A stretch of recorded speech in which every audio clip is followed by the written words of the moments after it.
LeggLife podcast. My name is Adam. My name is Sherry. Sherry Beth, what episode is this? 108. And I am proud to say, or not, I don't know about proud, I'm happy to say that we are recording this episode in our studio at home in Alaska. Yes, we are.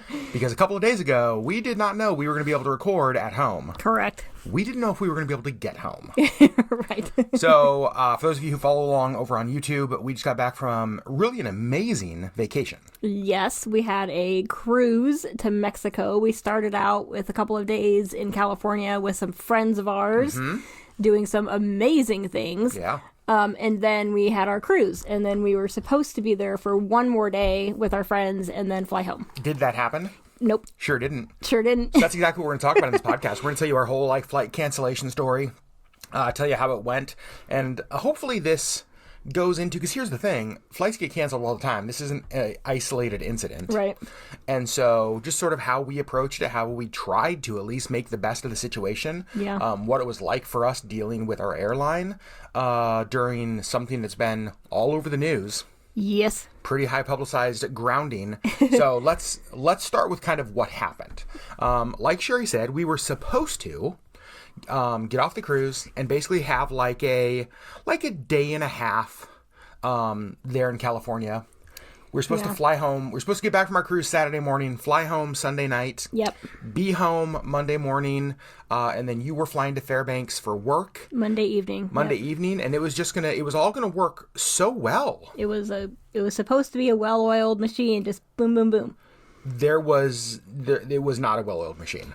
Correct. So, so what happened was that on, trying to think of what day it was. I think it was on Friday, the 12th. I think Friday was the 12th. We got an email while we were still on our cruise. Yep. From Alaska Airlines that basically said, travel alert, flight cancellation. Right. We were actually at dinner on our cruise. Not an email you really want to get. No. It was at 4:23 p.m. I think Alaska time that the email came through. And the thing is even though we had the internet on the cruise, it was still difficult to be like, oh my God, what do we do? Right. It's not like we could just drop everything and figure out new flights and whatever. So backing up even a little bit, most of you will know there was an incident where a door, essentially a hidden emergency exit door, blew out of an Alaska Airlines flight. Right. And they grounded all of that type of airplane. Right, that entire fleet. That entire fleet of those kind of planes. And what it did is it sent this ripple effect throughout all of Alaska, who we fly almost exclusively. Yeah. And just lots of people were having flights canceled, and lots of airplanes were grounded. They were moving planes from certain routes to other routes. And so it was just was this giant mess up cluster. Yes. That we ended up getting caught in the middle of. Right. So the plane that we were on was actually not one of the planes that was grounded, but because of that ripple effect, everybody that was on those planes that were grounded then had to be put on other planes. And so people were getting bumped and flights were being canceled, and it was a whole mess. Yep, and they were taking planes from one route and moving them to other routes and just all that kind of stuff. So our flight, we get notified on the 12th that it gets canceled. And I've had flights canceled before, and it's always sorry, we had to cancel your flight. We'll get you home tomorrow. Right, we'll put you on the next flight, whatever. So here's what the email we received said. They said, hello, Adam. We sincerely apologize. Due to the continued grounding of the Boeing 737-9 MAX, your flight scheduled for Sunday, January 14th has been canceled. Okay, got it. Then it said, we tried to rebook you onto another flight, but we're currently unable to find you a new flight in the next couple of days from your original airport or from surrounding airports due to limited availability. And then they go on to say lots of things like, we understand it's frustrating, we want to help you get where you're going, you have several options. Basically, the options they gave us was that we could go online to the Alaska Airlines site, look at alternative flights, and rebook our travel. We could place the value of the tickets that we paid into our mileage plan wallet and basically use those on future flights, just kind of cancel it and try over again later. Or we could request a refund. Well, we couldn't just request a refund or put it in our wallet because we needed to get home. Right. So we had to find an alternate flight.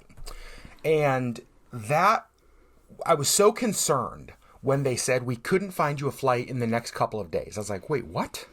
Right, because again, we were supposed to get home like 12:30 a.m. Monday morning, and I was supposed to fly out at 5 p.m. Monday night.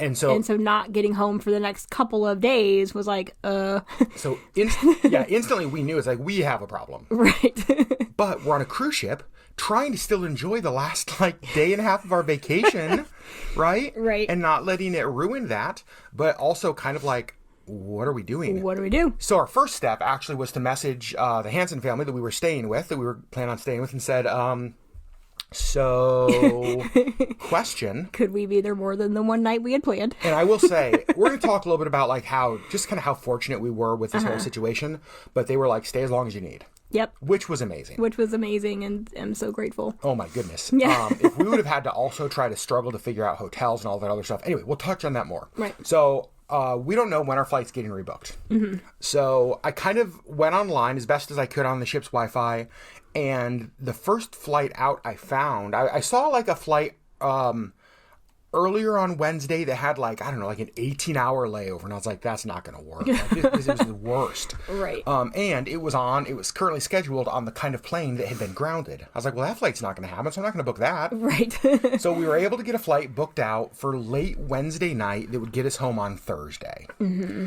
Now, we would get home like 3-ish days after we had planned, but the thing is we didn't have an option.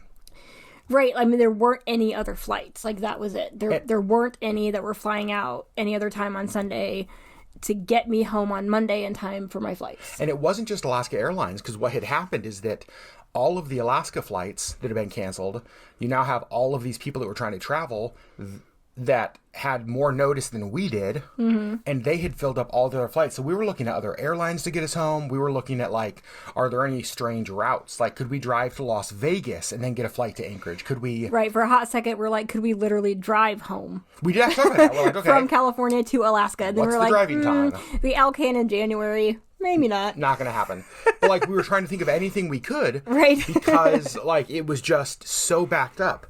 And at the time... we had no idea when this was going to lighten. We're like, we could be here for a week. Right. Genuinely had no idea. Yeah. So we rebook ourselves for this flight a few days later. And so I get a hold of my work and say, I'm stuck. And I got to say, like, I can't go. We've talked a lot about on YouTube and here on the podcast on how amazing your job is and how just thankful you are for it. This was another one of those times where it's like, oh, it's just the best. Yeah, I mean, they were obviously very understanding. It's not like we were like, well, we just decided not to fly out today. Like, it was, obviously out of our control. And so they were just like, well, all right. And I said, well, the other problem is that I don't have my work computer with me. Yeah. And, I had my work phone just to kind of sort of keep up on emails, if needed. But that's all I had with me. And so even, these meetings I could maybe attend virtually, but it was all going to be via phone. Mm-hmm. And so, I apologized. I don't have my work computer. And they really responded with, well, why would you? You were on vacation. Isn't that awesome? And so, it wasn't like, well, you should have brought it anyway. They were so very understanding. And so, yeah, I mean, it worked out, but... How thankful are you that you brought your work phone? I am very, very thankful that I did bring my work phone. I think that's one of the lessons we learned in this is like, okay, always travel with the work phone. At least, yeah. At least with the work phone. And so now we're kind of stuck, right? Yeah. We're still on the ship. We know that we have several days ahead of us in California that were completely unexpected. Right. Thank goodness our friends were going to let us stay there. But it's like, well, what do we do? Like... What are we going to do? And we had a conversation at dinner that night when everything was canceled. And what we talked about was kind of that this was completely out of our control. There was nothing that we could do to fix the situation. Mm-hmm. And there was also really nothing we could do to get home sooner. Right. So I was trying real hard not to just completely stress out about missing these meetings that I was supposed to be at. Mm-hmm. Because again, there was nothing I could do about it. I couldn't, there was no point in being worried or angry because it was completely out of our control. Yep. And so we said, and honestly, out of the airline's control. They were doing everything that they could to help. Completely. They really were very helpful in the whole situation. And so we just kind of have this realization that, well, we have two options here. The only thing that we control is our response to this. Yeah. We can't get home, can't get a flight, can't make flights magically happen. And so we're responsible for our response. We could have easily been stressed and been freaking out and been worried and been panicked. But like, why? Why? Like to what end? Right. Why let it ruin the rest of our vacation? And so, like you said, there was some stress on your part around like the work meetings. Mm-hmm. But I think once you talked to your boss and you really saw that they were like, well, nothing you can do. I guess we're going to move it virtual. Yeah. You were For like, me and like one other person that also couldn't make it. you were like, okay, like Right. that's what it is. All right. And so basically, then we just decided to say, okay, so how do we make the best of this? Yeah. So we get off the ship, and our friends pick us up at the port. We go to their house, and now we have, instead of like, I don't know, 24 hours with them, we now have like, I don't know, 4 days. 4 days with them. So what are we going to do? Well, that was kind of it. And so the first thing we did was actually rented a car because... They have jobs, and they, we didn't expect them to drive us around everywhere. Can you take me to the store? Can you drive us to... You know what I mean? It's Right. like, yeah. And so we wanted to be mobile. Yeah. The other thing, the situation we were running into was that we flew into John Wayne International Airport in Santa Ana. Is that right? Uh-huh. And we were flying out of LAX. Right. Well, we were supposed to fly out of LAX on Sunday, and our friends, were going to drive us up there because it's the weekend. Right. Well, now we're flying out of LAX on a weekday. When they have to work. Yeah, and I'm just like, I'm not going to make them drive us to LAX on a work day. Right. And so having a rental car made it so that we could rent the rental car at one airport and then drop it off at another. Yep. So we got a rental car. Also, I want to say, Hertz upgraded us to a convertible Mustang. And when It was the most ridiculous thing ever. we saw the car, we were like, this is completely unnecessary. Like, we were the least fancy people ever, and we're just, like, zipping around in this I'm like, don't you have a Nissan Versa? Mustang. I know. Like, do you have a car that costs under $10,000? Right, listen, we're used to the 2009 Nissan Versa. Yeah. Could we? Do you have any used vehicles by chance? Like, that's kind of where we're at. Adam had a lot of fun driving that car, though. It was a very fun car to drive. I do wish it had been sunnier more so that we could have actually put the top We down. never did, yeah. Oh, what a waste. I know. Anyway, sorry, not the point. And so we just decided to make the best of it. And we had some free time while some friends of ours were off doing some other stuff on Sunday, I think it was. Mm-hmm. And we're like, you know what? Let's go to downtown Disney. Yeah. We had a few hours. We didn't have like a full day where we would, pay the money to go into one of the Disney parks. But we went to downtown Disney. We had a ton of fun. We had lunch. We did a bunch of shopping. Mm-hmm. We did vlog that whole experience. So that video will be coming out eventually. Eventually. Right. We're trying to get through cruise vlogs. And we just, I don't know. I think that we really did just try to say, okay, this is out of our control. But what we do control is our response. Yeah. And so what are the things we can do to still have fun? Mm-hmm.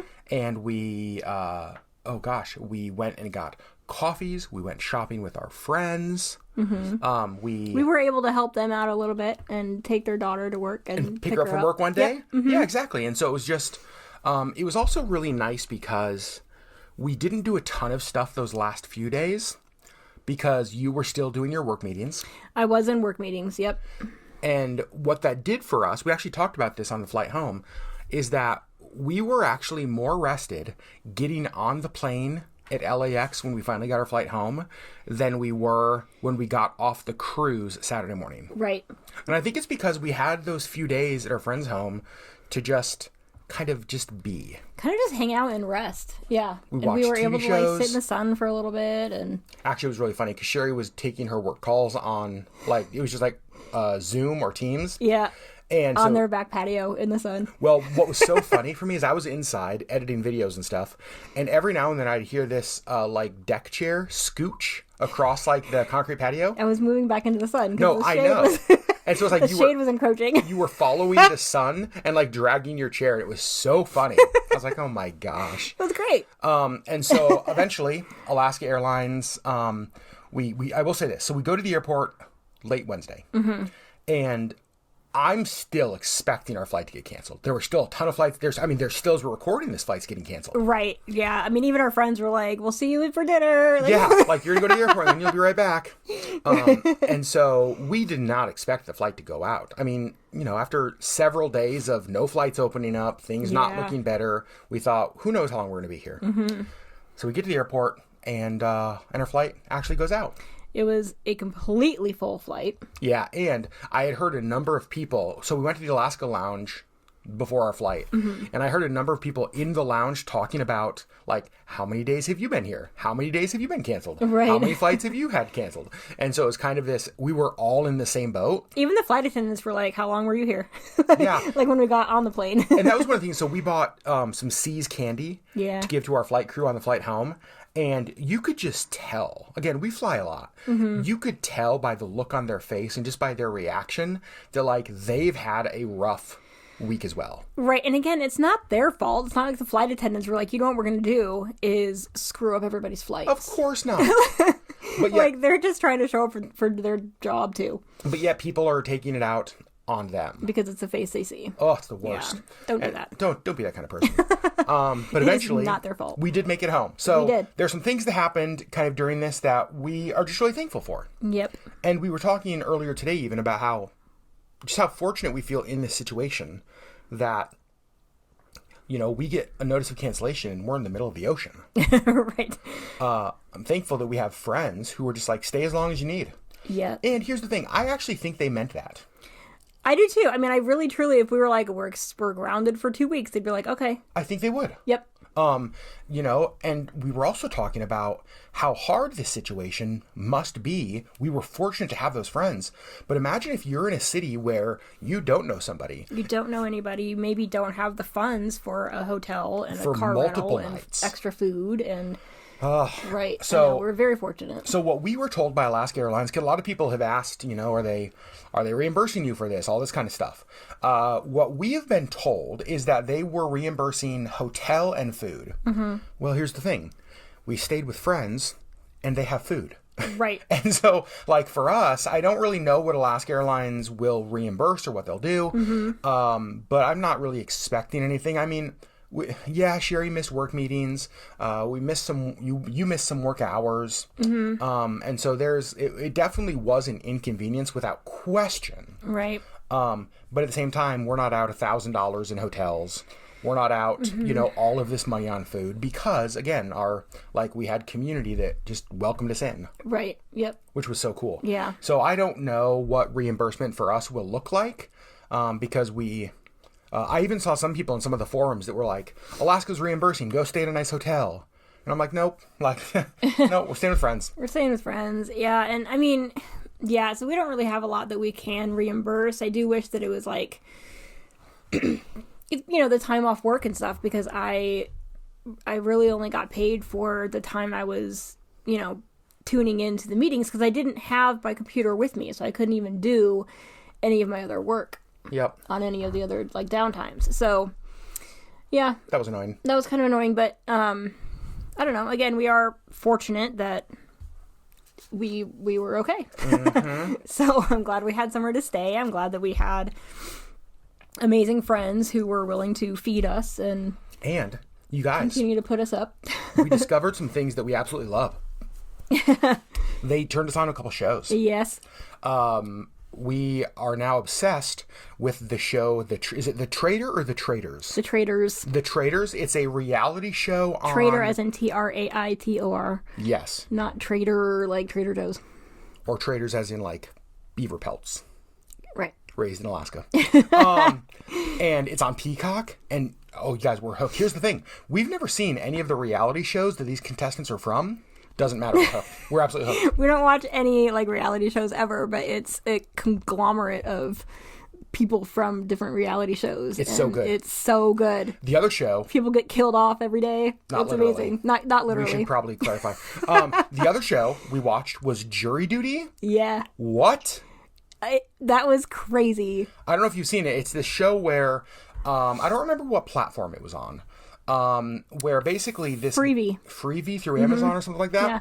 Where this guy thinks he's going in to be a part of a documentary about what jury duty is like in the American judicial system. Right.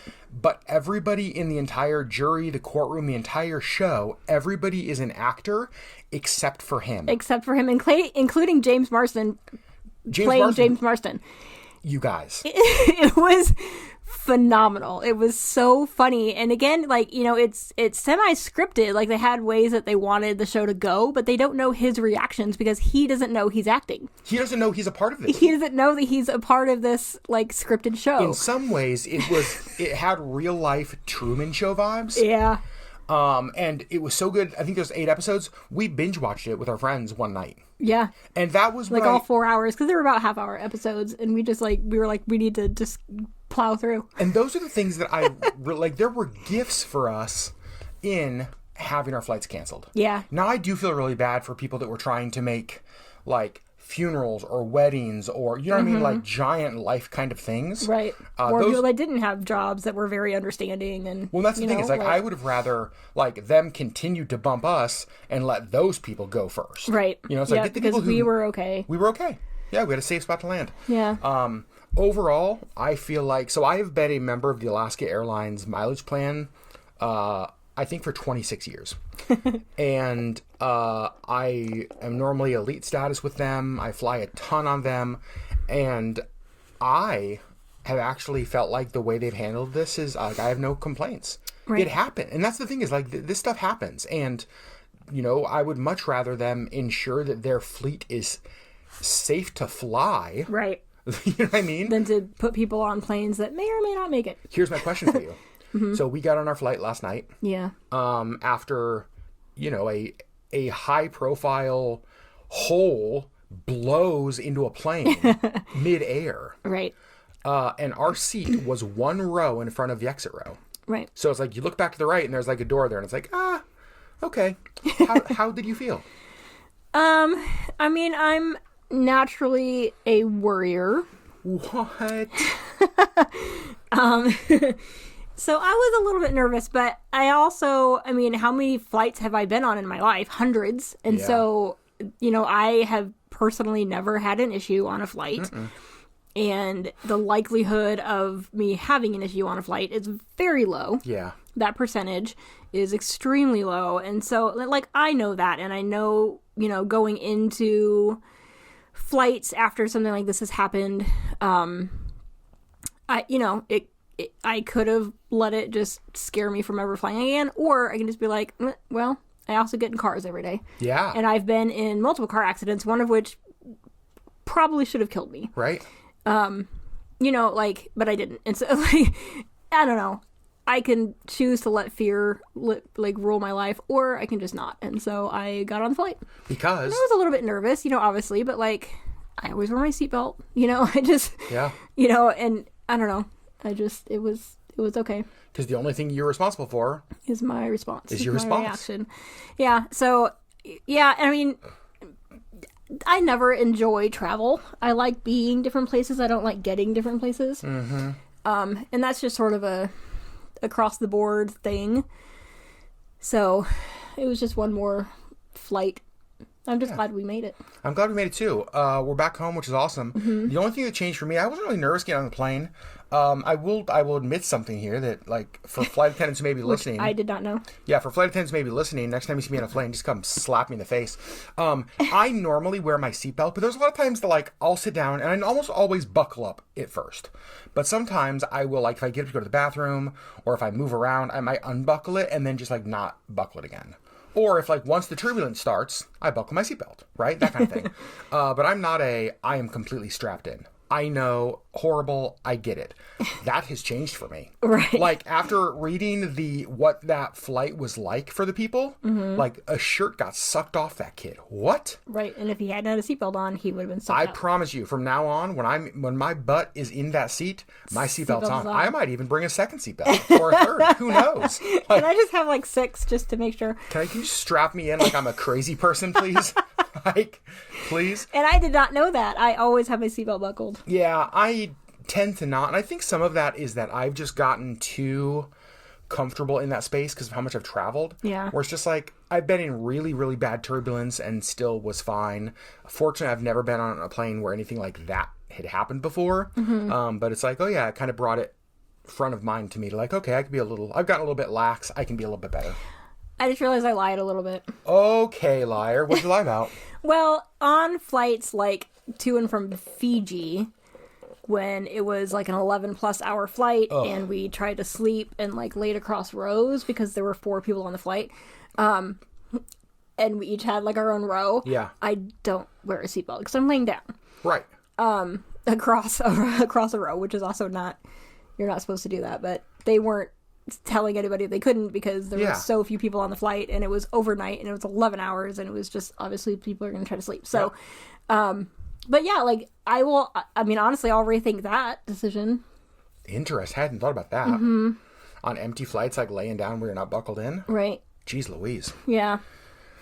Anyway, you guys, that is our flight cancellation story. Yeah. It was an inconvenience, but we just had the conversation at dinner that night. We got the cancellation that, okay, this is out of our hands. Mm-hmm. This is something we don't control. It's also something we're not responsible for. We didn't make this happen. Right. And so we are doing everything we can to get home as soon as we can. However, we are not going to let this ruin whatever time we have in California, whatever time we have with our friends. We're not going to be so stressed that we couldn't be present with them. And so just kind of realizing that, okay, if the only thing we control in this is our response, and what do we want our response to be? Right. And I mean, honestly, like we got a few extra days in the warm California sunshine. Well, in January. Here's the thing. And the whole rest of the country this last week has been freezing their gibbles off. I know. Or getting dumped on with snow. Well, and honestly, so it wasn't just the planes grounding. It was flights being canceled because of weather as well. It was and so huge, it was just a whole cluster. So it was just, you know, every side was being pummeled and it was just, we just went with it. So in a situation that was an inconvenience, what we got out of it was a day at Disney. Yep. Which was awesome. Yep. We got a few extra days in the sunshine. We got extra time with our friends. We got to get hooked on 2 new shows. I got extra snuggles with their dog Oakley. Who's the sweetest little baby. Sweetest little thing. We just like what could have been really bad ended up really not being so bad. Right. So.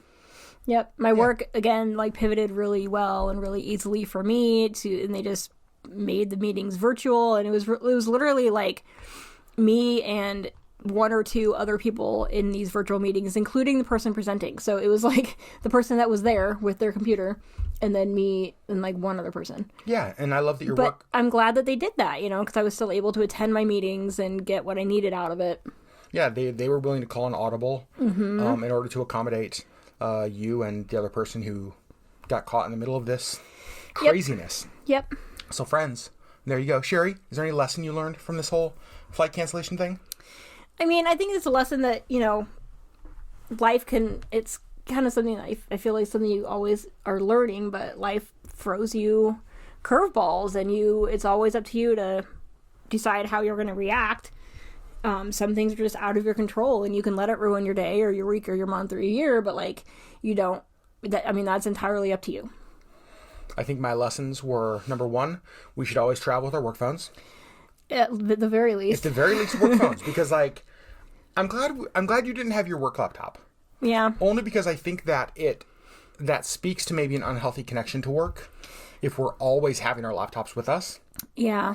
It was a little bit more stressful for me because I did have some time-sensitive stuff that needed to be done that I just had to wait until I got home to do. Yeah. And that was a little bit stressful. And you got it done already. But I got it done. I got it done first thing yesterday when we got home. So. The other thing I'll say for me is like the importance of just having resources available. And I just think about, you know, your comment to me was like, man, can you imagine finding out you can't get home for several days and not being sure of how you're going to pay for a hotel or how you're going to pay for that stuff? Right, if you don't have extra money in the bank to pay for that kind of stuff and to get reimbursed. Like, it's not like they were giving you, you know, money for a hotel. It was like, well, pay for the hotel and we'll reimburse you. But like, if you don't have the money to pay for the hotel, what do you do? I don't know. And that's what I would have loved to known. I do know that when I talked to Alaska Airlines early on, I kind of asked about it. I said, okay, so what's reimbursable? And she asked, you know, have you gone to the counter at LAX, you know, and they can give you, or they could have given you hotel certificates, hotel coupons.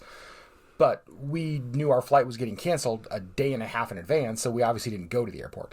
So I do think that if you were in that situation, the airline would have accommodated you on the front end rather than reimbursed you on the back end. Yeah. But it's like, my gosh, what another stressor. Yeah. You know, I mean, I just think about, like, for me, somebody, like, we didn't have money growing up. And so 4 extra nights in a hotel would have been a huge stretch and inconvenience. Right. Yeah. And so, Same. holy cow. Yeah. So anyway, friends, there's our story. But gosh darn it, we made it home. We did, and it's cold. And last night we watched the new episode of The Traitors. We sure did. So not only is it a show that it was a good vacation show. But we now have a new streaming service that we're paying for. Dang it. So that we can watch this damn show. It's worth it. I don't even know. There's one lady who's on there from like, what is it, Married to Medicine? Didn't know that was a show. Like most of the shows that these people are on, I've literally never heard of in my life because we just don't watch TV in general, but especially like reality TV.